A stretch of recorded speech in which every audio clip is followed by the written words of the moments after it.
मनोज जरांगे पाटील यांच्या उपोषणाचा आज 5वा दिवस आहे. त्यांची प्रकृती खालावली आहे तरी देखील प्रशासनाकडून कुठलीही अंमलबजावणी किंवा विचारपूस झालेली नाही.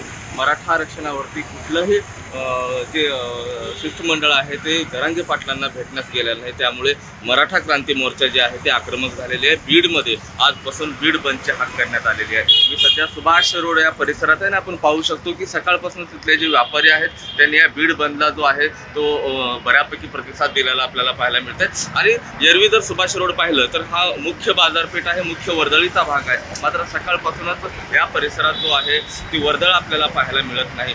बस सेवा काही प्रमाणात सुरळीत करण्यात आलेली आहे. मात्र जिल्हा जो बंद आहे त्या बंदच्या पार्श्वभूमीवर जिल्हा प्रशासनाने देखील सतर्कता जी आहे ती बाळगलेली आहे. साधारणतः मध्यरात्रीपासून बीड जिल्ह्यामध्ये मनाई आदेश जे आहे तो जारी करण्यात आलेला आहे. 4 पेक्षा अनेक लोक एकत्रित जमता येणार नाहीत अशा पद्धतीचा जो जमावबंदी आदेश आहे तो पण लावण्यात आलेला आहे. साधारणतः 27 फेब्रुवारीपर्यंत हा जमावबंदीचा जो आदेश आहे तो लागू राहणार आहे. या दरम्यान जो आहे मोर्चा असतील, सभा असेल आणि मिरवणुका ज्या आहेत त्याच्यावर मात्र निर्बंध घालण्यात आलेले आहेत. आणि हा जो रस्ता जर पाहिला तर सध्या हा रस्ता निपचित पडलेला आपल्याला पाहायला मिळतो. एकंदरीत जर पाहता बीडमध्ये सध्या संमिश्र प्रतिसाद जो आहे तो पाहायला मिळतोय.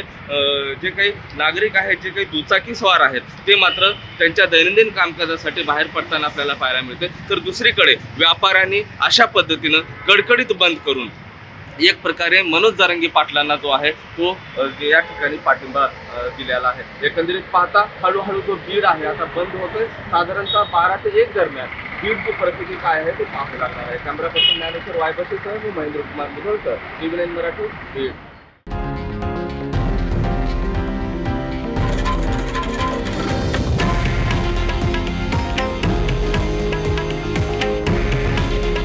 हे आहे देशातील नंबर 1 न्यूज नेटवर्क आणि आपण पाहत आहात टीव्ही 9 मराठी.